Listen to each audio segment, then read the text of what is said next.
In this video, we're going to see reverse bias breakdown of PN junction diode. If you take a PN junction diode, current flowing through it, ID, is given by this equation, where it is a function of potential applied across the PN junction. If you plot this equation by taking current in y-axis and VD on x-axis, this is how it looks.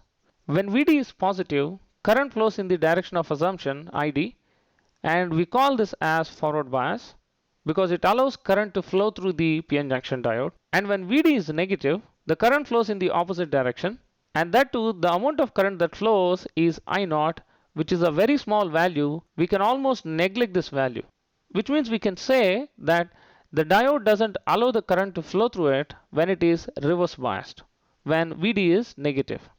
And this diode current equation tells us that in reverse bias, how much ever voltage we apply, the current is going to be I0, which is negligible, and it is independent of the voltage that we apply. Which means that how much ever voltage we apply in reverse bias, a diode is not going to conduct current, which means it's not going to allow current to flow through it. But in practice, when we say how much ever voltage, what if we apply thousands of volts? Doesn't the PN junction diode allow current to flow through it? Of course, in practice, when we apply certain critical voltage, the diode starts conducting current even in reverse bias. And the way it does is like this. The current steeply increases when reverse bias voltage reaches a critical voltage, which we call as VBR. We are calling this as breakdown voltage. That's why we call this BR, representing breakdown, V voltage. And this particular phenomenon is not captured by this diode current equation. And this graph tells us that if we keep increasing the reverse bias voltage across the diode doesn't conduct current, which means it doesn't allow the current to flow through it. But then when we keep on increasing the reverse bias voltage, at some point the diode breaks down and allows the current to flow through it. In this video, we will see why this breakdown happens and what are the different mechanisms that make this happen. Reverse breakdown can occur because of two mechanisms. One, zener effect, and two, avalanche effect. If breakdown happens because of zener effect, we call that breakdown as zener breakdown. It happens at low voltages, and usually it is up to a few volts. And if the breakdown happens because of avalanche effect, we call that breakdown as avalanche breakdown, and usually avalanche breakdown occurs at high voltages, starting from a few volts to thousands of volts. So let us start with zener effect or zener breakdown. And zener breakdown happens in PN junctions which are heavily doped. When we say a PN junction is heavily doped, what we meant is the doping concentration on P side and doping concentration on N side are high. As a result, the depletion width would be small. For reference, let me write the expression for depletion width in a abrupt PN junction case, which is given by W is equal to 2 epsilon naught epsilon R VBI minus VD over Q times 1 by NA plus 1 by ND whole power half.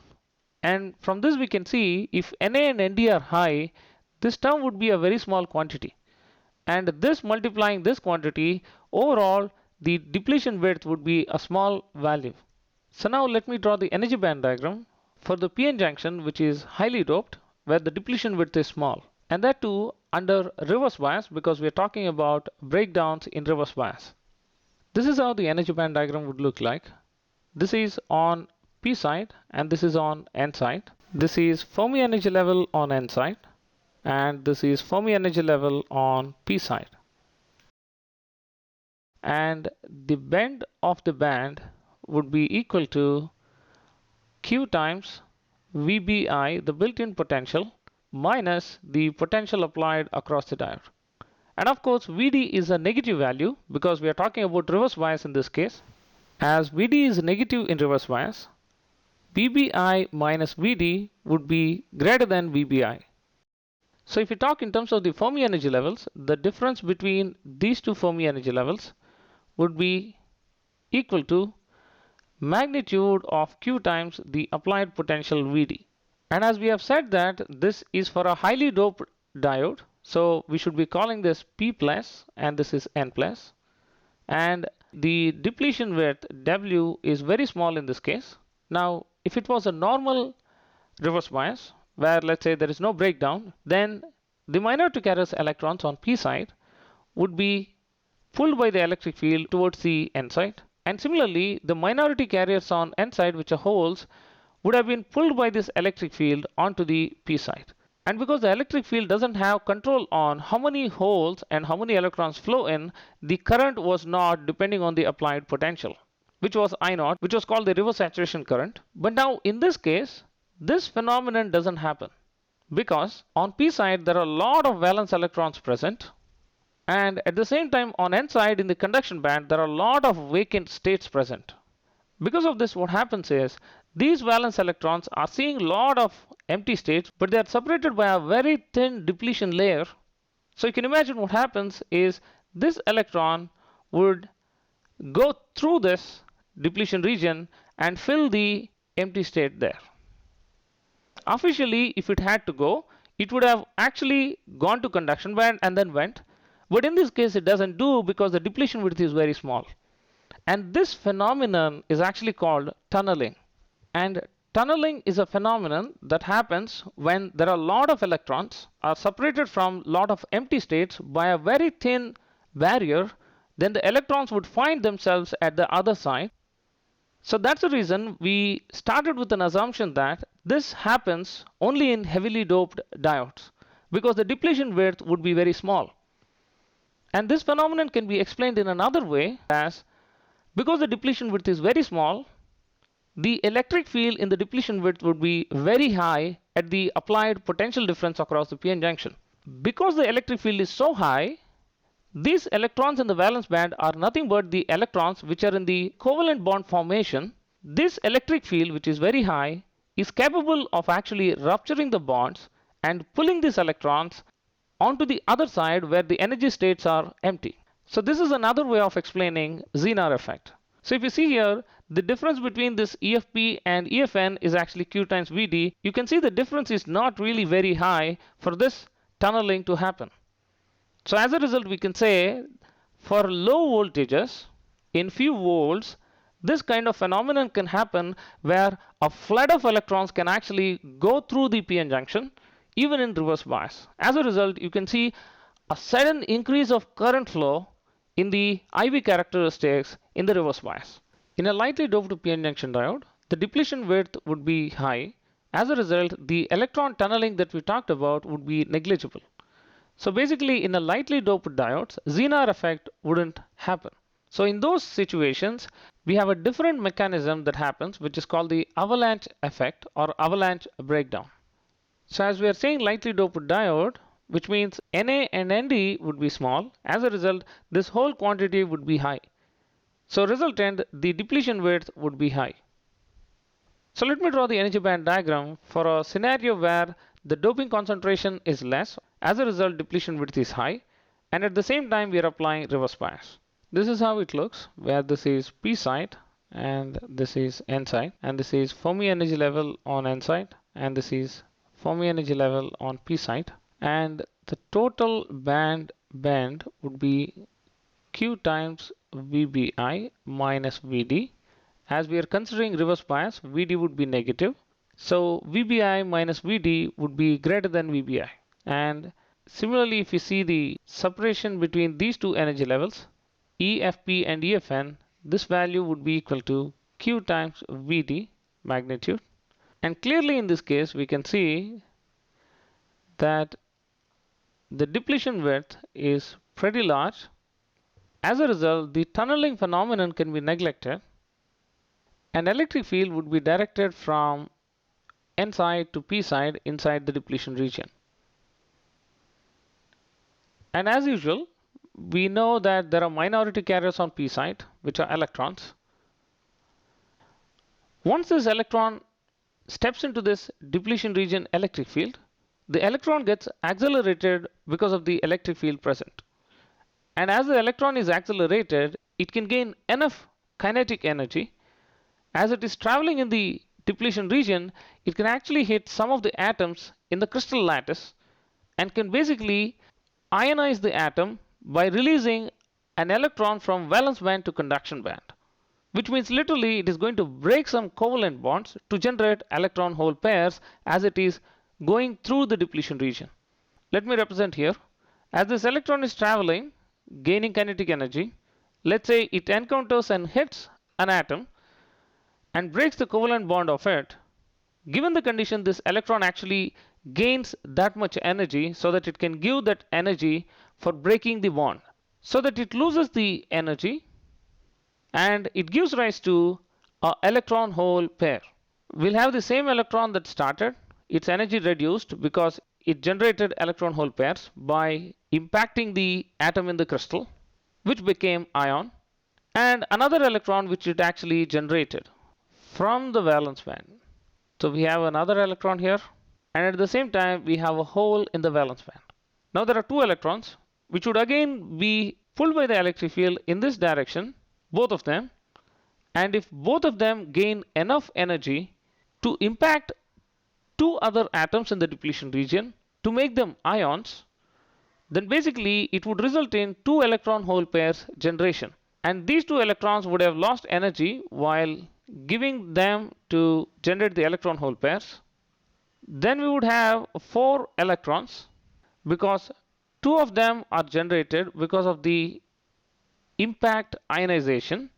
And again, if the depletion width is, as we assumed, large, still they can travel in the depletion region by gaining energy from the electric field. They can again generate few electron hole pairs, and this process continues. As a result, the number of electrons that are flowing through the p-n junction would increase, and as a result the current. And this happens when the multiplication factor becomes higher, then the current would drastically increase, and you will see a characteristics like this. At a critical voltage, this multiplication would be happening and it would give rise to a sudden change in the current, which would make the p-n junction to actually conduct a very high current. And at the same time, these holes will be accelerated in this direction. So this phenomenon where an electron gains enough kinetic energy to impact an atom to make it an ion by generating electron hole pair, this is called impact ionization. And similarly, if you see in Zener effect, basically when electron is actually going from valence band to conduction band, this valence electron was actually in a covalent bond. As the covalent bond is broken, some of the atoms are actually ionized. And this process we would call as a field ionization in Zener effect. Now let us see how temperature plays an effect if the breakdown voltage is because of Zener effect versus it is because of avalanche effect. To show the effect of temperature on both Zener and avalanche breakdowns, I've just taken the energy band diagrams and I've plotted the IV characteristics only in reverse bias, showing the breakdown. I've drawn it like this to let you know that there is a lot of range in between these two lines.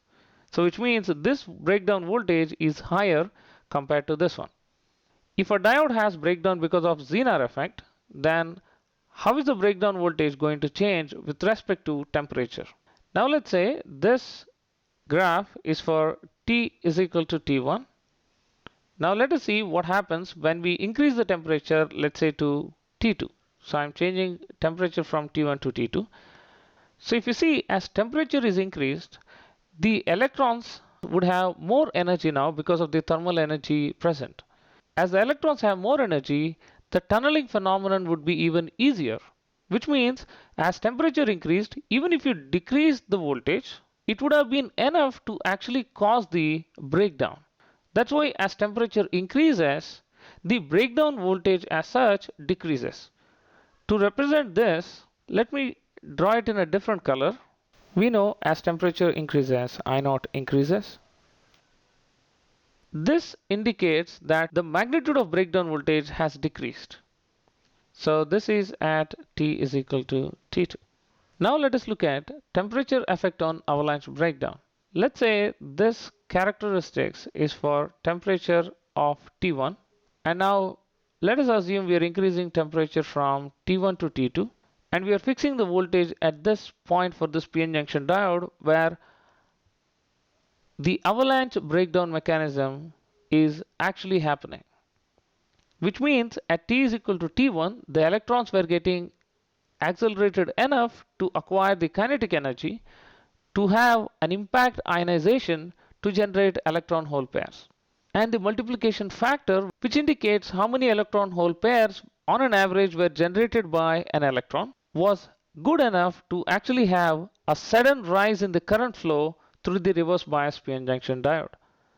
Now, as temperature increases, the atoms in the crystal lattice would start vibrating more because of the increase in thermal energy. As a result, now the electron, before it gets accelerated to get the enough kinetic energy, the chances of these atoms which are vibrating can disturb this electron.